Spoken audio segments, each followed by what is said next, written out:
Honorable conseiller national, professeur Hassan Ba, Mesdames et Messieurs le Président du CNDS, Mesdames et Messieurs, chères enseignantes, enseignants, chers apprenants, chers amis partenaires techniques et financiers, c'est avec beaucoup de bonheur que je prends la parole ce matin après avoir initié il y a quelques années la toute première édition des Olympiades des métiers de Guinée. Pour commencer mon propos, je salue le travail remarquable qui a été fait à l'époque par ces équipes pour inscrire cet événement dans le calendrier national et faire en sorte que chaque année, nos collègues, nos apprenants, nos jeunes talentueux puissent compétir au niveau national afin que l'on puisse révéler des talents et surtout mettre sur le marché de l'emploi guinéen des talents et des jeunes compétents. Mesdames et messieurs, c'est avec beaucoup d'humilité que nous commençons cette édition. Cette édition va d'abord consacrer la finale de l'édition dernière. Elle va mettre aux prises des jeunes qui vont compétir dans plusieurs métiers. Et vous pourrez être témoin de ces compétitions parce que ce sont des compétitions à public, on va dire à ciel ouvert, parce que ces compétitions vont se passer à la fois à l'intérieur du Palais du Peuple, mais aussi dans le village numérique. Cette édition, c'est aussi, et c'est ce qui est plus important, une plateforme pour dire, redire ce que nous faisons dans nos écoles. Il s'agira pour les écoles de présenter les curricula, les programmes de formation ainsi que les conditions d'accès à ces écoles. Cela nous permet d'informer nos jeunes élèves en ce moment de la disponibilité de programmes de formation dans les écoles de formation professionnelle. C'est aussi une plateforme de co-construction de curricula et de contenu de formation avec le secteur privé pour lequel nous formons. C'est aussi une plateforme pour communiquer le métier, communiquer l'enseignement technique et communiquer la formation professionnelle. C'est un espace qui va nous permettre de déconstruire une idée, un fantasme, un rêve qui n'est pas celui de la Guinée pratique.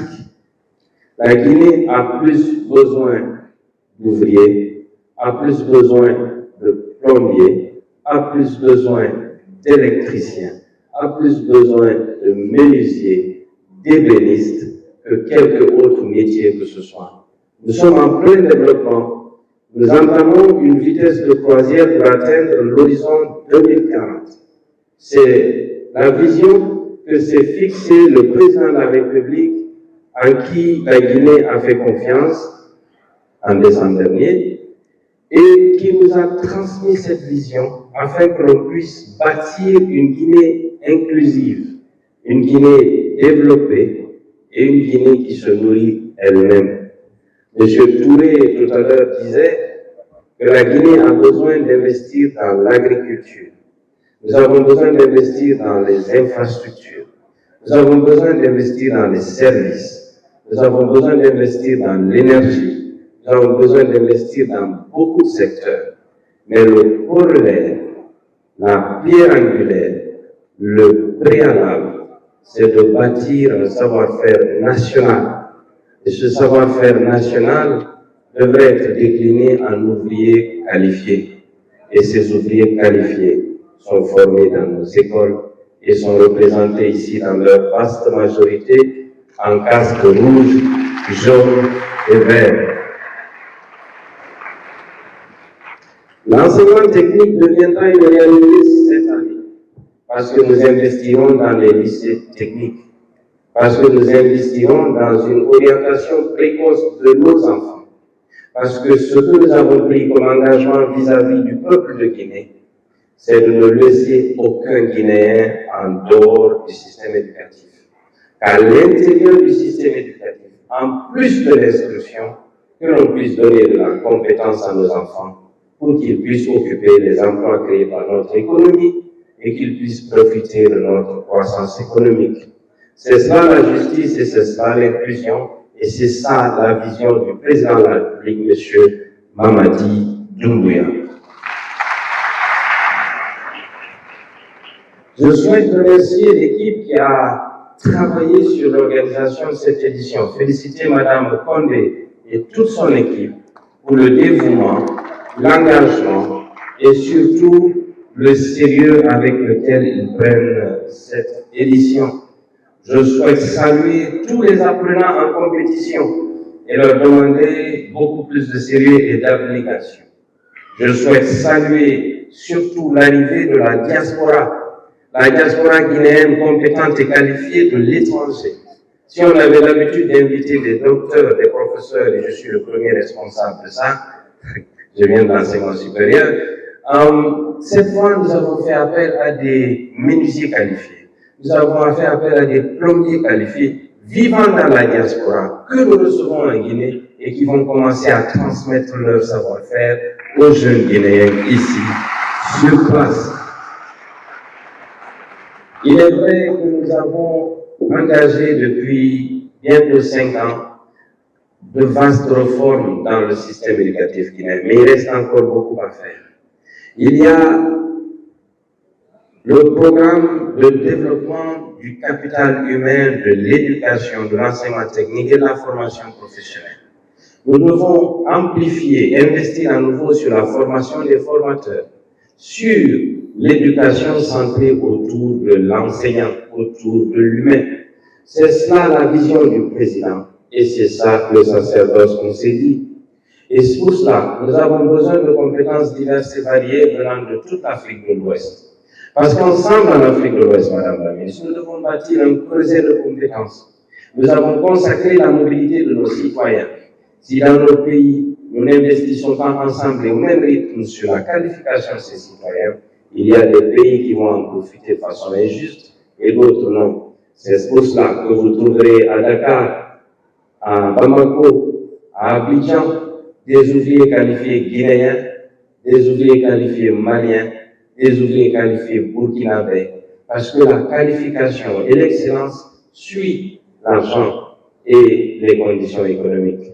Il faut que nous puissions bâtir au niveau ouest-africain un creuset et une masse critique d'ouvriers qualifiés pour favoriser l'implantation d'entreprises et développer la compétitivité de nos PME. L'information, le développement et la qualité du capital humain est un élément de compétitivité important. Ça fait partie des 5 éléments de compétitivité d'une économie. Nous devons avoir une vision donc large, partagée, être solidaire et surtout être généreux. C'est pour ça que nous ferons appel aux compétences maliennes, nous ferons appel aux compétences sénégalaises, nous ferons appel aux compétences ivoiriennes, nous ferons appel aux compétences burkinabées pour relever notre système, amplifier la formation des formateurs. C'est ça la vision de nos présidents et je pense que nous sommes payés, nous ne sommes même pas, nous nous sommes engagés pour exécuter ces orientations. Je souhaite remercier tous les partenaires techniques et financiers, toutes les entreprises qui ont cru en cette édition et qui investissent de plus en plus sur la formation professionnelle. Vous avez raison. Si vous n'investissez pas dans la formation professionnelle, il vous coûtera encore plus cher d'importer de la compétence. Et ça va plomber vos finances, votre trésorerie, et ça vous empêchera de faire une marche confortable. C'est une loi économique. Mesdames et messieurs, je souhaiterais m'arrêter ici tout en remerciant toutes et tous d'avoir fait le déplacement au Palais du Peuple. Pendant 3 jours, vous ne vous ennuierez pas. Faites un tour au village numérique, au village des métiers juste après nous. Vous y trouverez, vous y rencontrerez, vous y découvrirez l'essentiel de ce que la Guinée produit d'excellent. Je vous remercie.